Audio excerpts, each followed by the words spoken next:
On vous souhaite la bienvenue à ériclatour.com. Regard sur 350 ans d'histoire, c'est un livre mémoire qui vient tout juste d'être lancé, ce qui vient clore également les festivités du 350e anniversaire de la ville de Saint-Jean-sur-Richelieu. Mais d'abord, on vous parle de politique municipale, on dresse le bilan, également les enjeux pour la portion sud d'Iberville et de Saint-Athanas avec le conseiller Justin Bessette.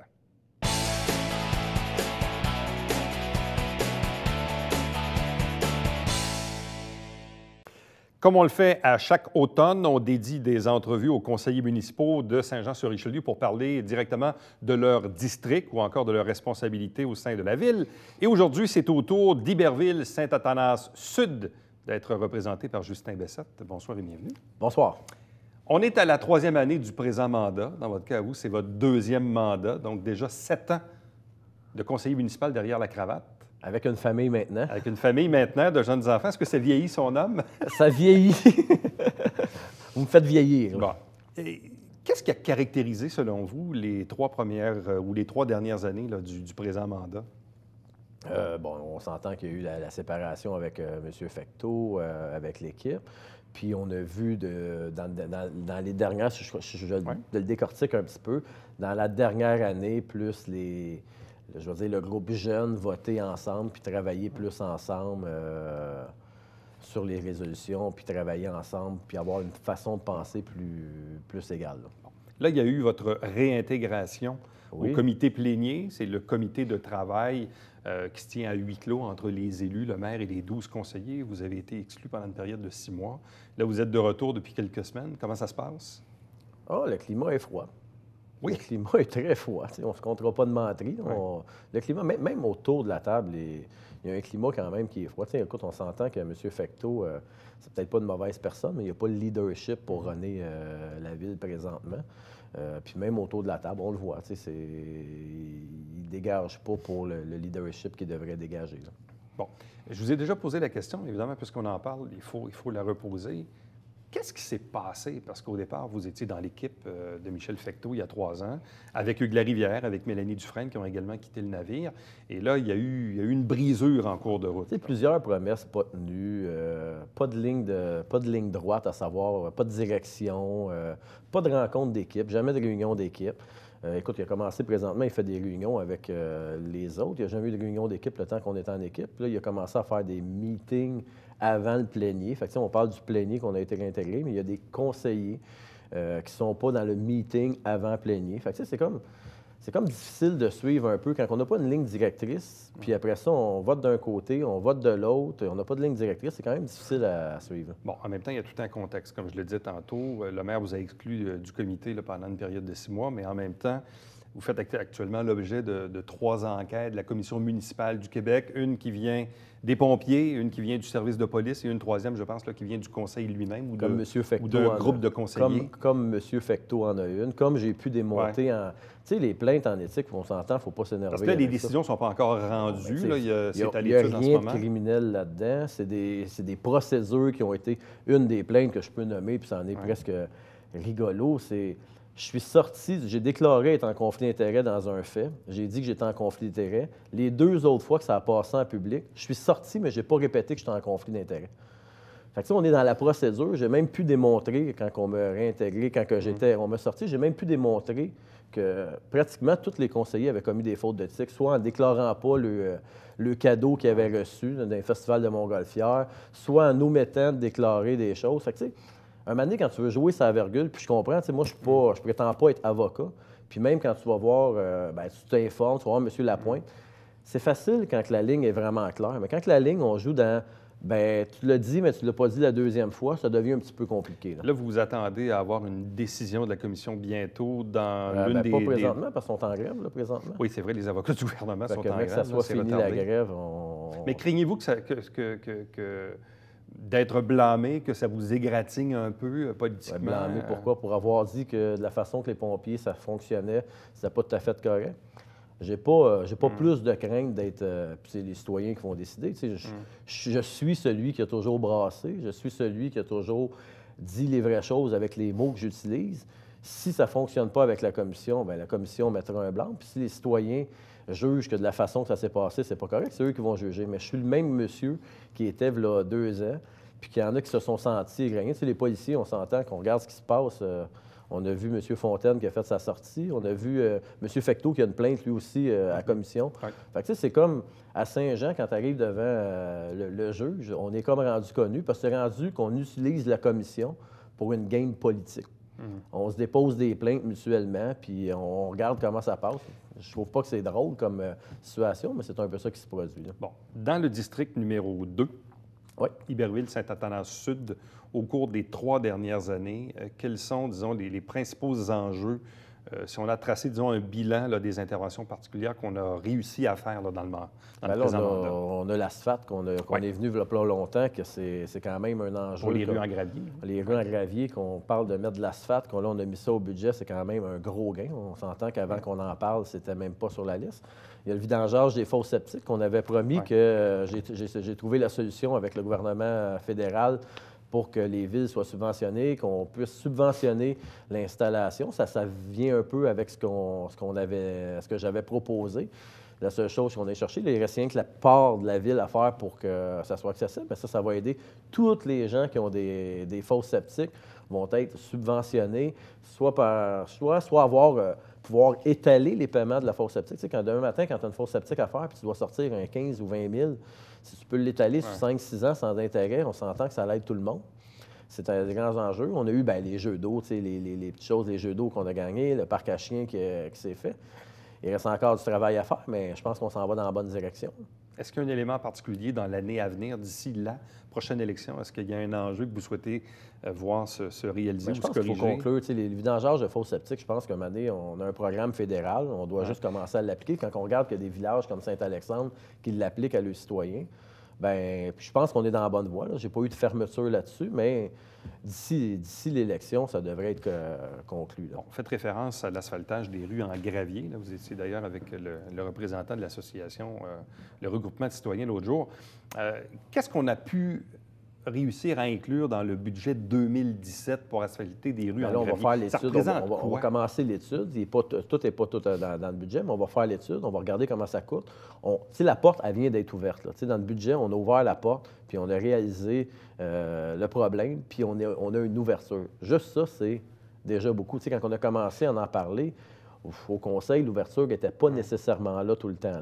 Là, au moins, on a une ouverture, puis on est prêt à mettre des fonds pour ça. Fait qu'on on va voir. Parce que vous, dans le fond, votre prétention, c'est de dire, comme ça s'avère un peu compliqué à chaque fois qu'on veut en asphalter une, parce que là, bon, il faut consulter les citoyens, puis bon, il y a toutes sortes, bon, puis là, on ne peut pas aller plus que tant de pourcents, parce que sinon, c'est la grande ville qui se prononce, puis ainsi de suite. Vous, ce que vous dites, dans le fond, c'est qu'il y a une fenêtre d'opportunité. Pourquoi ne pas faire un seul règlement d'emprunt puis régler le problème une fois pour toutes? Je pense que quand on y va, comme j'avais déjà expliqué sans revenir non plus, c'est tout du cas par cas. D'un côté, tu as de l'agriculture, de l'autre côté, tu as des citoyens, la facture vient bonder. D'un côté, tu as le MTQ, de l'autre, le MTQ qui ne paie pas.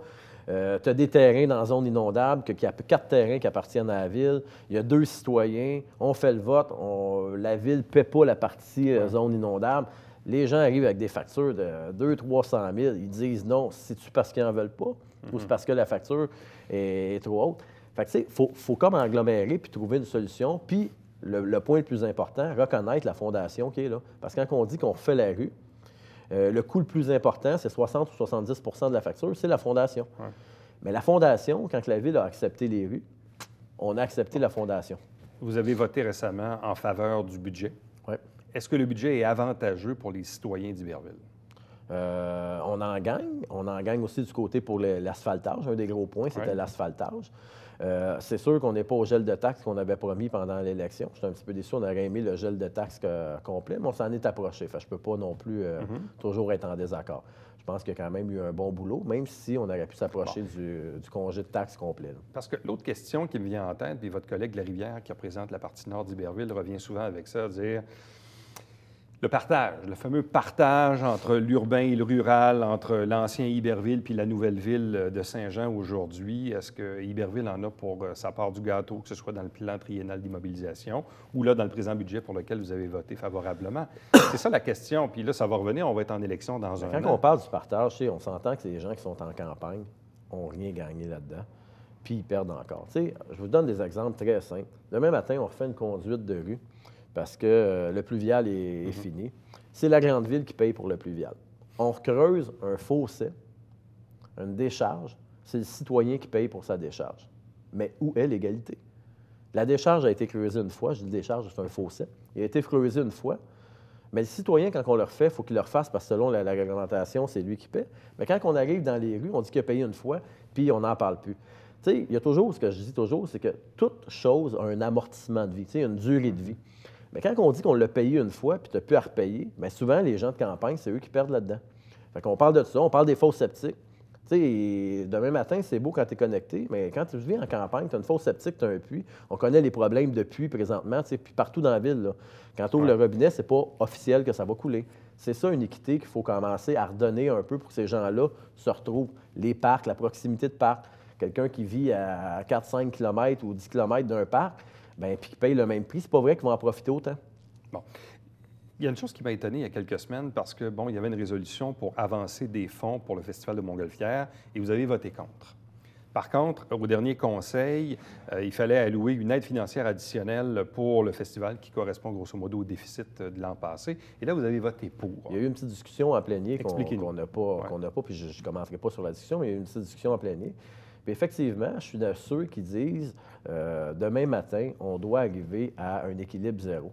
On ne peut pas absorber à tous les ans un déficit pour le festival. On a eu des discussions, puis je vous l'annonce tout de suite que c'était ma dernière année que, si je suis réélu, que je vais voter pour un déficit. On doit arriver à atteindre un équilibre. Une année, ça peut mal aller. 2 ans, c'est correct. Mais là, on est rendu que c'est récurrent un peu. Puis je fais partie de ceux que peut-être on doit réinventer le festival ou changer la procédure, qu'on doit peut-être changer des choses. Est-ce que c'est un beau festival? Je ne demande pas que c'est un beau festival, mais le festival doit arriver à un équilibre budgétaire que les citoyens n'ont pas nécessairement à payer tout le temps. Bon, vous l'avez déjà annoncé, mais on peut le répéter à nouveau. Donc, vous allez solliciter un 3e mandat. Ah oui, on sera de la course pour les élections. Là. En novembre 2017. Effectivement. Comme indépendant ou en équipe? Tout est ouvert encore. Tout est ouvert. J'ai siégé indépendant, ça s'est bien passé. J'ai siégé en équipe, ça s'est moins bien passé. Mais allez-vous retourner vers la première option? Mais j'ai quand même fait des... Tu sais, on dit qu'on n'est pas en équipe, mais tu sais, on voit que les 3 du côté d'Iberville, Mme Dufresne, Hugues, même avec Yann, même avec M. Fontaine, on a toujours bien travaillé ensemble. Est-ce qu'on était dans une équipe, c'est une couverture d'équipe? Non, on a toujours bien travaillé ensemble. Puis je vous invite, si vous me permettez, samedi, l'événement avec les conseillers municipaux se déroule au parc Honoré-Mercier. On invite les familles, les jeunes familles à venir, les 3 conseillers municipaux, moi, Mme Dufresne, M. Larivière, M. Langlois aussi qui va être présent, pour remettre des cadeaux aux enfants, rencontrer le Père Noël en personne. Puis on est chanceux, la neige est venue nous couvrir tout ça, fait qu'on vous attend en grand nombre. M. Bessette, merci beaucoup. Merci. Restez avec nous. Au retour, on vous parle d'un regard sur 350 années d'histoire.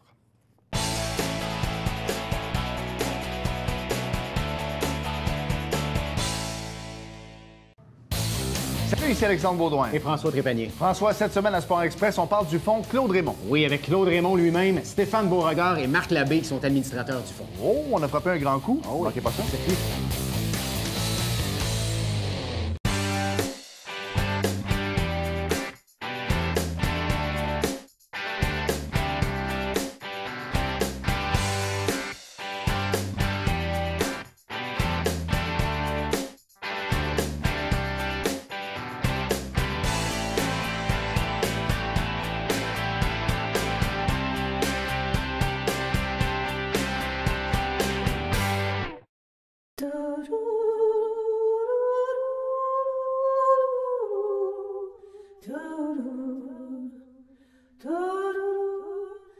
Coulisses Bêta, jeudi, 19h.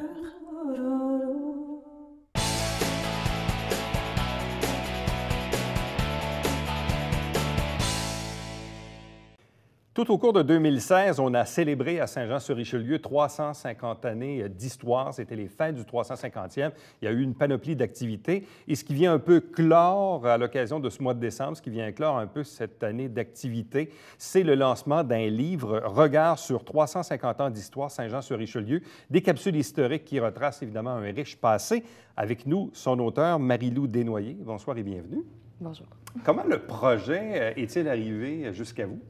Dans le fond, j'ai reçu un appel me demandant si ça m'intéressait de prendre ce projet en charge. Dans le fond, j'ai travaillé au Musée du Richelieu auparavant, puis de fil en aiguille, c'est pour ça qu'on a fait appel à moi et j'étais très, très, très heureuse de l'offre. Bon, depuis quand est-ce que vous vous intéressez à l'histoire et qui plus est, l'histoire régionale? L'histoire régionale, bien, je dirais le Musée du Richelieu. Quand j'ai travaillé là, il y a 2 ans maintenant, ça a été pour moi une découverte du passé, surtout du Saint-Jean. Moi, je m'intéressais plutôt à celui de l'Acadie pour avoir consacré mon mémoire de maîtrise à l'Église de l'Acadie. Mais pour le patrimoine johannais, ça a été vraiment mon travail au Musée du Richelieu qui m'a amené à m'y intéresser. Bon. Quelles ont été les découvertes que vous avez pu faire en cours de route ou en cours d'écriture? Parce qu'on a beau s'intéresser à l'histoire, parfois on a des faits saillants importants qu'on a en tête, mais probablement qu'au moment d'effectuer une certaine recherche, on découvre également et on apprend des nouvelles choses.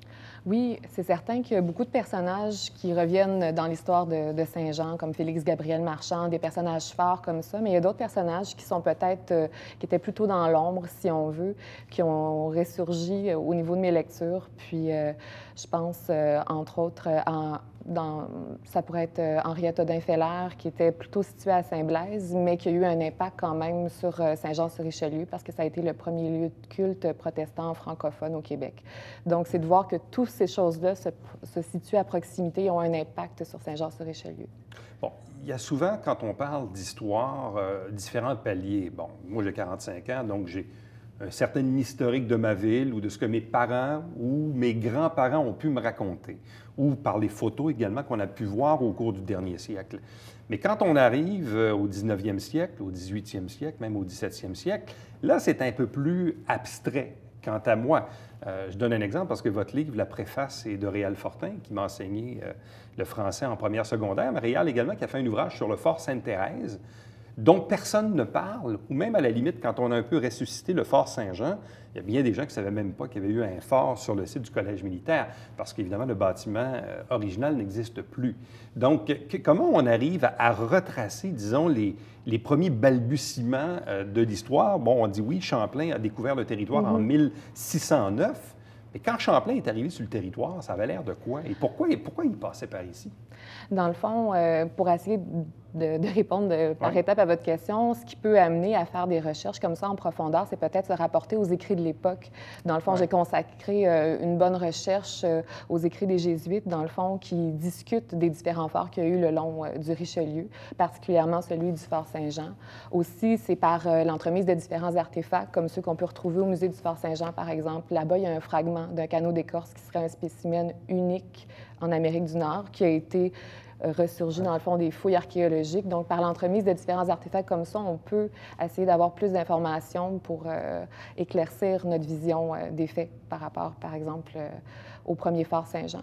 Aussi, pour l'arrivée de Samuel de Champlain sur le territoire, il venait, dans le fond, à la rencontre des peuples autochtones et amener la guerre, finalement, en Iroquoisie un peu contre lui-même, finalement, à cause des différentes alliances. Donc, oui, il passe sur le territoire, qui a une histoire bien avant lui, parce que les premiers peuples qui ont vécu ici étaient finalement des peuples autochtones. Bon. Est-ce qu'il y avait une raison particulière? Parce qu'évidemment, la navigation du lac Champlain et du Richelieu lui permettait d'arriver jusqu'ici. Par contre, la navigation, je présume, était d'autant plus difficile. Je veux dire, si on a un canal qui existe depuis plusieurs décennies, c'est donc qu'on devait faire du portage pour la suite des choses. Puis le premier nom, dans le fond, d'Iberville était quand même les Mille Roches, en raison des différentes roches qui venaient compliquer la navigation. C'est certain que Champlain a dû faire du portage, a dû prendre un canot d'écorce, finalement, pour se rendre jusqu'en amont au lac Champlain, lac auquel il a donné son nom, finalement. Mais oui, par la suite, c'est certain que la navigation a été facilitée, comme vous dites, par l'arrivée du tracé du canal de Chambly. Pourquoi a-t-on construit un fort qu'on a appelé le Fort Saint-Jean sur le site du Collège militaire? C'était finalement pour se protéger contre les différentes attaques iroquoises. Champlain, en allant mener la guerre en Iroquoisie, a déclenché des guerres franco-iroquoises. Donc, à ce moment-là, on cherche à protéger notre territoire et c'est pour ça que la colonisation est arrivée quand même tranquillement à Saint-Jean. Donc, on était là pour essayer de protéger cette frontière-là. Puis finalement, Saint-Jean était la porte d'entrée du territoire de la Nouvelle-France. Ça avait une importance stratégique, une importance qui va continuer au fil des années jusqu'à l'invasion américaine en 1775. Pardon. Bon. Qu'est-ce qui reste de cette époque aujourd'hui? Est-ce que vous avez en tête, je ne sais pas, mais si je vous pose la question, quel est le bâtiment le plus ancien qu'on a réussi à conserver sur le territoire. On parle de quoi au juste? Le bâtiment le plus ancien, c'est certain que je vais penser à l'église de l'Acadie, qui date quand même de 1800-1801, qui est un bâtiment qui a su être sauvegardé, préservé à travers les époques, ce qui est quand même extraordinaire pour une église. Puis, c'est évidemment un sujet qui me passionne aussi, donc c'est peut-être pour ça que j'ai pensé à lui immédiatement. Bon. D'ailleurs, vous parlez de l'Église de l'Acadie. Je veux quand même qu'on montre le bouquin. Donc, l'Église Sainte-Marguerite de Blairfendi. Donc, ça, c'est votre ouvrage de maîtrise dont vous faisiez référence tantôt? Non, dans le fond, ça, c'est différents articles qui ont été produits pour le Canada français au moment où on souhaitait, où il était question finalement de la fermeture de l'Église Sainte-Marguerite de Blairfendi. Ces articles-là ont été réunis dans un recueil pour tenter de promouvoir son importance, de démontrer à quel point cette Église-là est unique au Québec et qu'il faut à tout prix la préserver. Bon. Et là, évidemment, il y a le bouquin dont on parle depuis tantôt, Regard sur 350 ans d'histoire, qui est ici, avec la préface de Réal Fortin, je le rappelle. C'est dans le fond, en fait, ce sont dans le fond des capsules historiques. Donc, quelqu'un qui se procure, d'ailleurs, on va pouvoir le rappeler parce que le livre, il est disponible un petit peu partout. Il est disponible, entre autres, on l'a dans les 3 bibliothèques. On l'a également au musée du Fort-Saint-Jean, au bureau d'information touristique à l'ancienne gare sur la rue Frontenac. On l'a également chez Artaud, au musée du Richelieu et au service de l'urbanisme. Donc, les gens qui veulent se procurer, c'est 25 $. Donc, ce sont des capsules historiques. Oui, dans le fond. Qu'on a retracées de quelle façon? Bien, comme le titre de l'ouvrage le dit, c'est un regard d'historienne, un regard personnel sur 350 ans d'histoire. C'est certain que l'histoire de Saint-Jean est très vaste et qu'il fallait sélectionner une série de choix, si on veut. C'est certain qu'il y a des dates charnières, des incontournables, comme le premier Fort Saint-Jean, le second, le troisième, finalement, avec les restaurations qui vont y avoir. Mais à travers ça, j'ai dû pointer certaines dates qui, selon moi, étaient très importantes, des personnages aussi forts, comme je disais tantôt, des monuments, des bâtiments qui témoignent de l'histoire de Saint-Jean. Et j'ai essayé aussi de discuter de chacune des 5 grandes municipalités qui ont formé en 2001 la ville de Saint-Jean-sur-Richelieu. Donc, évidemment, la ville de Saint-Jean a une part importante au niveau des archives, ce qui est parfois une contrainte aussi pour le chercheur.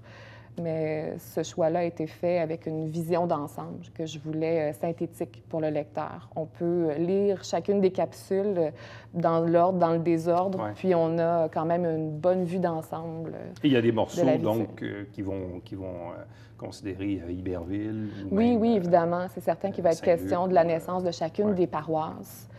C'est comme ça... pour les 5 grandes municipalités, puis des personnages aussi qui vont appartenir ou qui vont naître à chacune de ces paroisses-là. Par exemple, à l'Acadie, Napoléon Bourassa, qui va être un artiste très important, très influent, dont on parle presque plus aujourd'hui. Bon.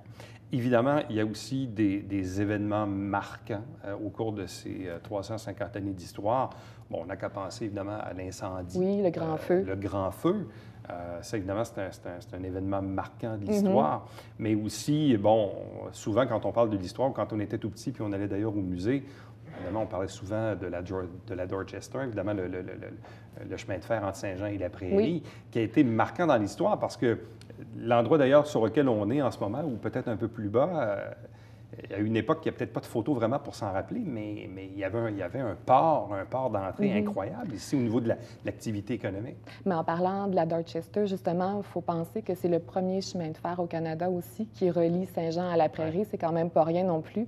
Saint-Jean va avoir une importance énorme pour le transit de la marchandise, pour les gens qui vont passer par ici, parce que c'est un arrêt nécessaire pour aller vers les États-Unis. Donc, Saint-Jean est vraiment central dans l'histoire nationale, puis c'est ce que j'ai essayé de démontrer aussi tout au fil du livre. Aussi, les rébellions patriotes, le comté de l'Acadie qui comprend le secteur va être un comté très chaud, très important durant les rébellions, puis il va y avoir plusieurs anecdotes qui vont se passer ici à Saint-Jean pour en témoigner. Bon, évidemment, il y a un passage sur la Seigneur. Oui, c'est un incontournable, c'est certain. La Seigneur qui, au début du 20e siècle, va donner tellement d'emplois à Saint-Jean, puis qui va quitter aussi, à un moment donné, en laissant tous ces gens-là un peu finalement sans emploi. C'est une question peut-être un peu large, mais bon, je pense que vous y faites référence, mais en quoi Saint-Jean-sur-Richelieu a-t-elle influencé la Rive-Sud, le Montréal ou le Québec d'aujourd'hui? Parce que si on dit que Saint-Jean, effectivement, était une porte d'entrée incroyable au niveau du port, au niveau de du premier chemin de fer. En quoi Saint-Jean a-t-elle eu une influence sur le développement du Québec ou de la région métropolitaine? Bien, c'est sûr que je pensais à M. Castonguay qui a écrit énormément sur Saint-Jean et le fort Saint-Jean. Puis une de ses hypothèses, c'est le fait que durant le siège, l'important siège durant l'invasion américaine en 1775, le fait qu'on ait retardé l'ascension des troupes américaines jusqu'à Montréal, jusqu'à Québec, a changé le destin du Canada, selon lui. Parce qu'à ce moment-là, on aurait pu finalement être englouti puis faire partie des États-Unis, parce qu'il faut penser que Saint-Jean est une place frontière importante. Il y a tellement de gens qui vont passer par ici, Benjamin Franklin, des gens qui tentent plutôt de venir nous convaincre de devenir américains. Donc, si on se fie à M. Castonguay, puis c'est une hypothèse qui est, selon moi, très valable. Dernier point, parce que souvent, bon, on dit oui, quand Samuel de Champlain est arrivé ici, il y avait des Amérindiens, des Iroquois à l'époque. Qu'est-ce qui reste de cette époque-là? Parce que, oui, effectivement, au Québec, il y a des endroits où il y a des réserves amérindiennes, où il y a une continuité de cette culture amérindienne, mais dans notre Saint-Jean très urbain d'aujourd'hui, qu'est-ce qui reste des Iroquois? Qu'est-ce qui reste des Amérindiens? Bien, je vous dirais qu'en début d'ouvrage, je me suis beaucoup intéressée à cette question-là, c'est-à-dire aux différents noms qu'a revêtu la rivière Richelieu, qui a eu des toponymes abénaquis pour la désigner, soit la Massolientec, la rivière de beaucoup d'argent, qui disait qu'on faisait énormément d'échanges, que c'était un lieu de transit aussi. Donc, ces noms-là peuvent nous renseigner sur l'importance qu'a eu les peuples autochtones, autant pour désigner un cours d'eau aussi important que la rivière Richelieu. Marie-Lou Desnoyers, c'est fort intéressant. Merci beaucoup. Merci à vous. Et d'ailleurs, c'est peut-être une belle suggestion de cadeau de Noël, parce que là, on est dans le temps des fêtes. Donc, regard sur 350 ans d'histoire. Donc, c'est en vente à différents endroits sur le territoire au coût de 25 $. Donc, ça vient clore un peu ces festivités de 350 ans cette année à Saint-Jean-sur-Richelieu. Merci beaucoup. Merci à vous. Restez avec nous. Au retour, on vous présente le Babillard quotidien.